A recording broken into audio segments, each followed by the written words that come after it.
आदरणीय प्रधानमंत्री जी, नमस्कार. Sir, we have achieved soft landing on the moon. India is on the moon. Sir, I request our Honorable Prime Minister to address us and bless us. Thank you, sir. मेरे प्यारे परिवारजनों,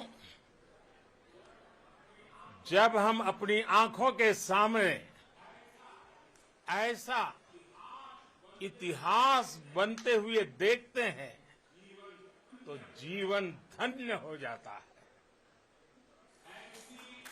ऐसी ऐतिहासिक घटनाएं राष्ट्र जीवन की चिरंजीव चेतना बन जाती है. ये पल अविस्मरणीय है. ये क्षण अभूतपूर्व है. ये क्षण विकसित भारत के शंखनाद का है. ये क्षण नए भारत के जयघोष का है. ये क्षण मुश्किलों के महासागर को पार करने का है. ये क्षण जीत के चंद्र पथ पर चलने का है. ये क्षण 140 करोड़ धड़कनों के सामर्थ्य का है. ये क्षण भारत में नई ऊर्जा, नया विश्वास, नई चेतना का है. ये क्षण भारत के उदयमान भाग्य के आह्वान का है. अमृत काल की प्रथम प्रभा में सफलता की ये अमृत वर्षा हुई है. हमने धरती पर संकल्प लिया और चांद पर उसे साकार किया. और हमारे वैज्ञानिक साथियों ने भी कहा, India is now on the moon. आज हम अंतरिक्ष में नए भारत की नई उड़ान के साक्षी बने हैं. साथियों, मैं इस समय ब्रिक्स समिट में हिस्सा लेने के लिए दक्षिण अफ्रीका में हूं.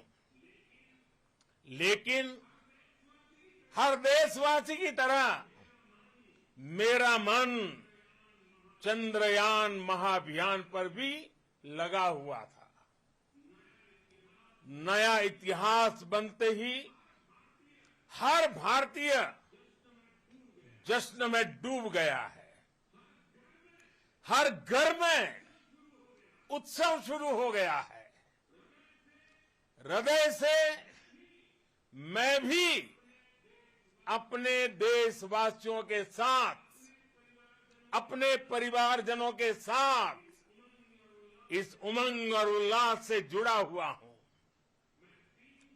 मैं टीम चंद्रयान को, इसरो को और देश के सभी वैज्ञानिकों को जी जान से बहुत बहुत बधाई देता हूं, जिन्होंने इस पल के लिए वर्षों तक इतना परिश्रम किया है. उत्साह, उमंग, आनंद और भावुकता से भरे इस अद्भुत पल के लिए मैं 140 करोड़ देशवासियों को भी कोटि कोटि बधाइयां देता हूं.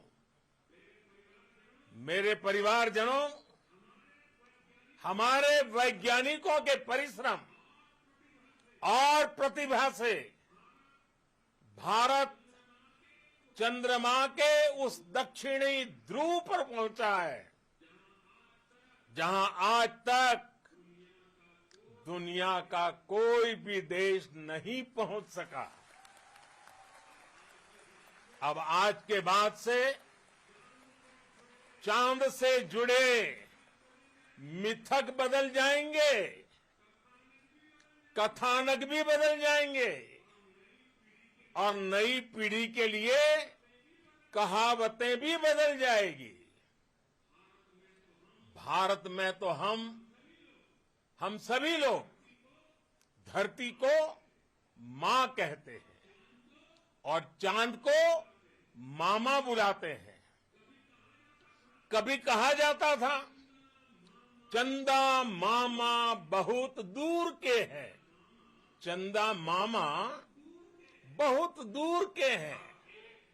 अब एक दिन वो भी आएगा जब बच्चे कहा करेंगे चंदा मामा बस एक टूर के हैं।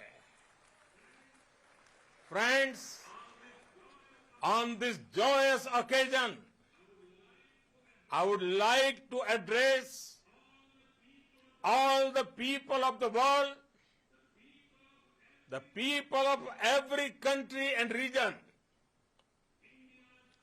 India's successful moon mission is not just India's alone.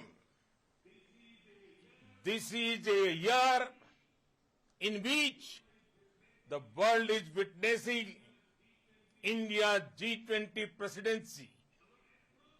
Our approach of one earth, one family, one future is resonating across the globe.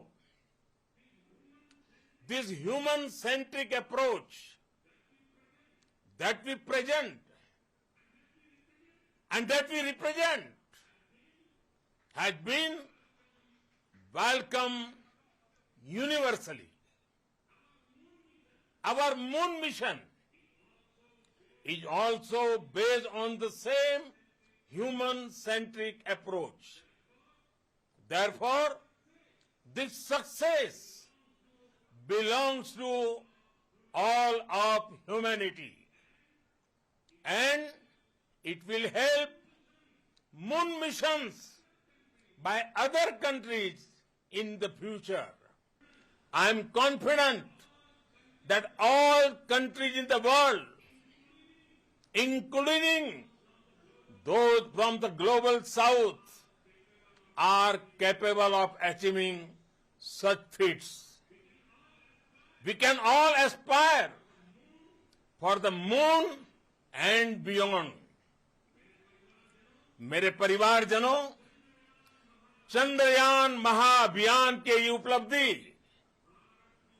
Bharat की उड़ान को चंद्रमा की कक्षाओं से आगे जाएगी। हम हमारे सौर मंडल की सीमाओं का सामर्थ्य परखेंगे और मानव के लिए ब्रह्मांड की अनेक संभावनाओं को साकार करने के लिए भी जरूर काम करेंगे। हमने भविष्य के लिए कई बड़े और महत्वाकांक्षी लक्ष्य तय किए हैं। जल्द ही सूर्य के विस्तृत अध्ययन के लिए ISRO Aditya L1 mission launch करने जा रहा है। इसके बाद शुक्र भी इसरो के लक्ष्यों में से एक है। गगनयान के जरिए देश अपने पहले ह्यूमन स्पेस फ्लाइट मिशन के लिए भी पूरी तैयारी के साथ जुटा है। भारत बार बार ये साबित कर रहा है कि sky is not the limit. साथियों, साइंस और टेक्नोलॉजी देश के उज्जवल भविष्य का आधार है। इसलिए आज के इस दिन को देश हमेशा हमेशा के लिए याद रखेगा। यह दिन हम सभी को एक उज्जवल भविष्य की ओर बढ़ने के लिए प्रेरित करेगा। ये दिन हमें अपने संकल्पों की सिद्धि का रास्ता दिखाएगा। ये दिन इस बात का प्रतीक है कि हार से सबक लेकर जीत कैसे हासिल की जाती है। एक बार फिर देश के सभी वैज्ञानिकों को बहुत बहुत बधाई और भविष्य के मिशन के लिए ढेरों शुभकामनाएं। बहुत बहुत धन्यवाद।